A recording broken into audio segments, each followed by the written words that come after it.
तो उसको पता लगने वाला है that he is I'm from India.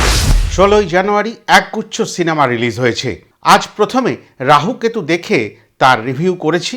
যারা যারা দেখেছেন তারা তো দেখলেন, আর যারা দেখেননি তারা নিশ্চয়ই করে দেখে নেবেন। পারলে পুরোটা দেখবেন, ভালো লাগবে, কথা দিচ্ছি। এবার দ্বিতীয় ছবি নিয়ে কথা হবে, হ্যাপি প্যাটেল খাতারনাক জাসুস। আমির খান প্রোডাকশনসের এটা যে সিনেমা, এটা আমরা মোটামুটি যারা সিনেমা লাভার প্রত্যেকে জেনে গেছি। এই সিনেমার ট্রেলারে আমরা অনেক কিছুরই আঁচ পেয়েছিলাম।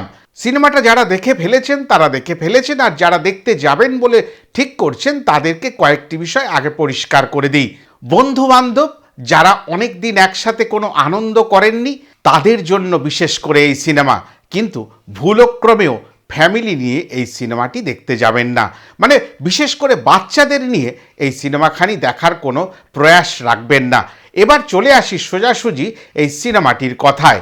ভীর দাস এবং কবি শাস্ত্রীর পরিচালনায় এই সিনেমাখানি আমরা দেখতে পেলাম। এই সিনেমার চিত্রনাট্য ভীর দাসের।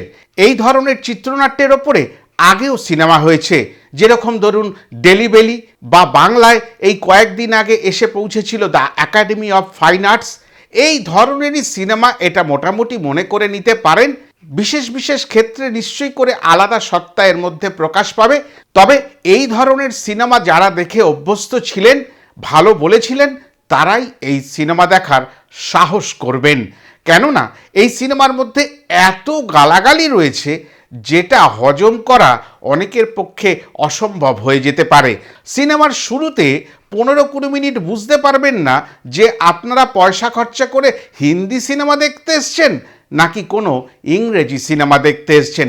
তবে যারা বড় মুখ করে ইংরেজি সিনেমার সত্তাকে বেশি করে প্রমাণ করতে চান তাদের জন্য বিশেষ করে এই সিনেমা। কেননা এখানে অনেক কিছু এমন বিষয়বস্তু পাবেন যেটা ওখানকার নকল, আর ওই নকল বা ওই ভাষার প্রভাব থাকার কারণে নিশ্চয়ই করে সেই রকম মানসিকতার মানুষদের বিশেষ করে ভালো লাগবে। আর বিশেষ প্রাপ্তি সিনেমার মধ্যে দুটি মানুষকে পাওয়া, মামা ভাঞ্জা। মামা আমির খান আর ভাঞ্জা ইমরান খান। এই দুজনকে এমনভাবে এই সিনেমার মধ্যে পাবেন, তবে খুব স্বল্প সময়ের জন্য, যাদের জন্য এই সিনেমাখানি অন্য মাত্রায় পৌঁছে যাবে। তবে গল্পের বা চিত্রনাট্যের বিভিন্ন রকম খামতি আপনাদের নজরে পড়বে, সেই খামতিগুলোই অভিনয় দিয়ে প্রত্যেকে পূরণ করে দেবে। যারাই অভিনয় করেছেন অসাধারণ অভিনয় করেছেন। বিশেষ করে আপনারা যদি তৈরি হয়ে যান আমার মতন করে, যারা রিভিউ দিচ্ছে তাদের কথা শুনে, আপনারা কিন্তু এই সিনেমাটা খুব এনজয় করবেন। এন্টারটেইনিং সিনেমা। Stand up comedian Vir Das এই সিনেমার মূল আকর্ষণ বলতে পারেন। নিশ্চয় করে আমির খান, ইমরান খানের মতন মানুষদের এই সিনেমাতে একটুখানি সময় দেখেও আনন্দ লাগবে। তবে ভীর দাসের অভিনয় এবং ভীর দাসের প্রচেষ্টাকে আবারও বলি ধন্যবাদ বা সাধুবাদ জানাবার প্রয়োজন আছে। ভীর দাস বিশেষ করে যে চরিত্রে অভিনয় করলেন, সেই হ্যাপি প্যাটেলের চরিত্র কিন্তু খুব ক্রিটিক্যাল। যারা অভিনয় করেন বা অভিনয় নিয়ে চর্চা করেন তারা বলবেন এই চরিত্রটাকে ফোটাতে গেলে বড় বেগ পেতে হবে। এই গল্পের সূচনা 1991 সালে ডন জিমির ওপরে। ডন জিমিকে ধরার জন্য সেই সময় দুজন বিদেশি স্পাই কাজ করছিল। তাদেরই হাতে ওই জিমির অবসান ঘটে। কিন্তু জিমির অবসান পর্ব এতটা হাস্যকর, মানে মৃত্যু যে পুরো পরিবারটার কাছে এতটা হাস্যাস্পদ, সেটা দেখে কিন্তু আপনাদের একটা খটকা লাগবে। কেননা তার পরিবারের প্রত্যেকটা মানুষ মনে হয় প্রস্তুতি ছিল যে এই ধরনের কর্মকাণ্ডের সঙ্গে যুক্ত আছে বলে তার এক না একদিন মৃত্যু হবেই। আর গুলি খেয়ে মৃত্যু হলেও তাদের কাছে ওটা মেনে নিতে বড় একটা কঠিন হয়নি। কিন্তু আমির খান বা ডন জিমির 3টি সন্তান ছিল, 2টি ছেলে, 1টি মেয়ে। আমির খানের স্বপ্ন ছিল যে তার অবর্তমানে তার এই ডনগিরি কেউ না কেউ তার সন্তানদের মধ্যে দায়িত্ব নিয়ে এগিয়ে নিয়ে যাবে। কিন্তু সন্তানেরা ছোট থাকলেও প্রশ্ন থাকবে তাদের মধ্যে কে এই ডনগিরিকে এগিয়ে নিয়ে যাবে। 1991 সালের পরে সোজাসুজি 2025 লন্ডনে দৃশ্য উঠে এলো। সেখানে ওই যে দুজন স্পাই ছিলেন তারা দেশে ফিরে গেছেন, তাদেরই সন্তান এই হ্যাপি। কিন্তু হ্যাপি জানে না তার মাকে আর বাবা সঠিক কে, কেননা বিদেশি স্পাই ওই দুই ভদ্রলোকও জানেন না যে হ্যাপির আসল বাবা কে। এমনই কোনো ঘটনা প্রবাহ নিয়ে এই সিনেমাখানি এগিয়ে চলে, কিন্তু হ্যাপিকে এতটুকু বুঝিয়ে দেওয়া হয় সে কিন্তু ইন্ডিয়ান, তার ধমনীতে ভারতীয়দের রক্ত রয়েছে, তার মা ভারতীয় ছিলেন। আর এইখানেই ভারতকে যেভাবে তুলে ধরা হয়েছে সেখানে বেশ কিছু জায়গায় অপমানসূচক বার্তা কিন্তু উঠে এসেছে, যে ভারতীয়রা মানেই হাত দিয়ে খায়, চামচ সেখানে চলে না। ভারতীয়রা মানেই অন্যরকম চুল দাড়ি কাটার একটা প্রচলন রয়েছে, তার জন্য আলাদা নাপিতের প্রয়োজন। ভারতীয়রা মানেই যেহেতু তারা কালো হয়, সাহেবদের নকল করতে গিয়ে তারা ফর্সা হবার জন্য ফেয়ারনেস ক্রিম ব্যবহার করে।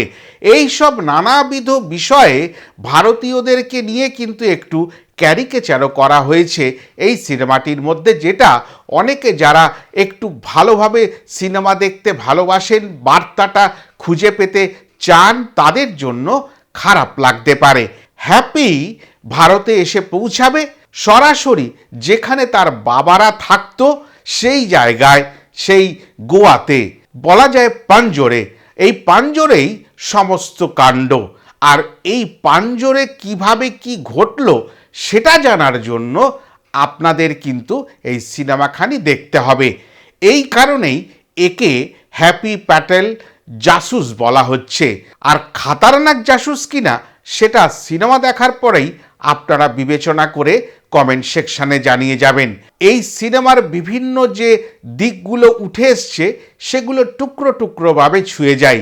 প্রথম কথা, বীর দাস যেভাবে ডায়ালগ ডেলিভারি করেছে, যেহেতু তাকে দেখানো হয়েছে সে ইংল্যান্ডে বড় হয়েছে, সে ভারতীয় ভাষা সম্বন্ধে সেভাবে জানে না, ভারতে আসার প্রয়োজনে তাকে হিন্দি ভাষা খানিকটা শেখানো হয়েছে, আদব কায়দা শেখানো হয়েছে ভারতীয়দের মতন চলন বলন যাতে রপ্ত করতে পারে, সেই কারণে ভারতীয় সিনেমার বিভিন্ন দৃশ্য তার সামনে তুলে ধরা হয়েছে।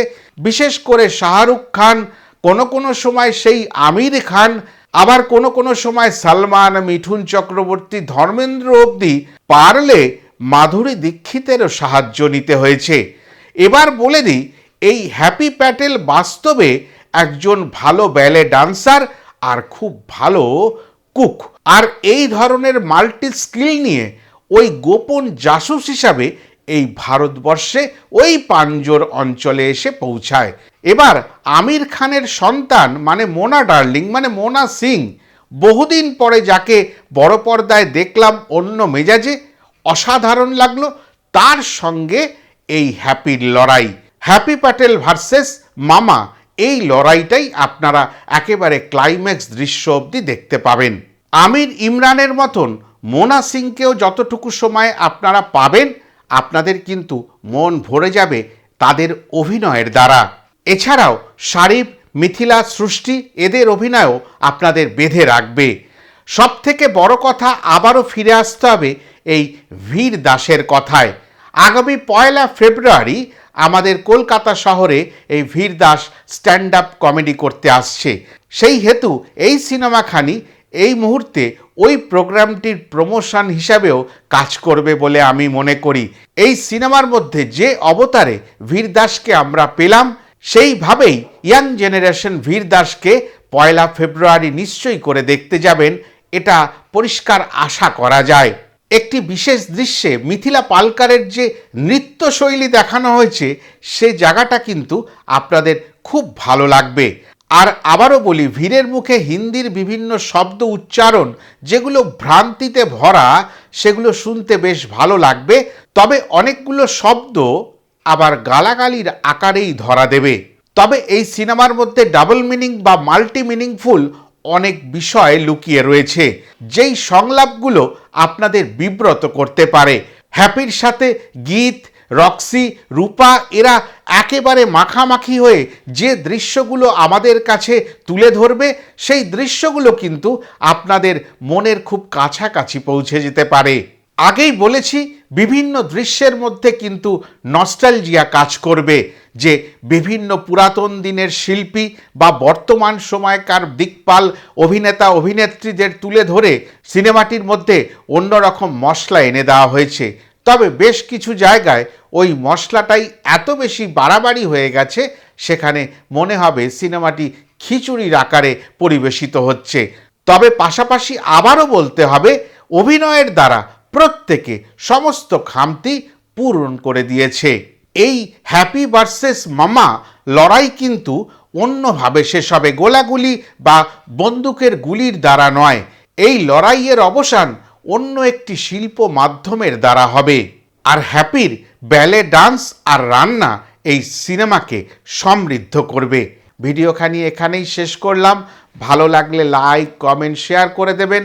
আর যারা এখনও আমার চ্যানেলটিকে সাবস্ক্রাইব করেননি তারা সাবস্ক্রাইব করে নেবেন। আর পাশাপাশি যারা ফেসবুক পেজে এই ভিডিওখানি দেখছেন তারা পেজটিকে ফলো করে আমার পাশে থাকবেন। সবাই ভালো থাকবেন। আবার নতুন কোনো ভিডিও নিয়ে আপনাদের কাছে ফিরে আসবো। ততক্ষণের জন্য নমস্কার।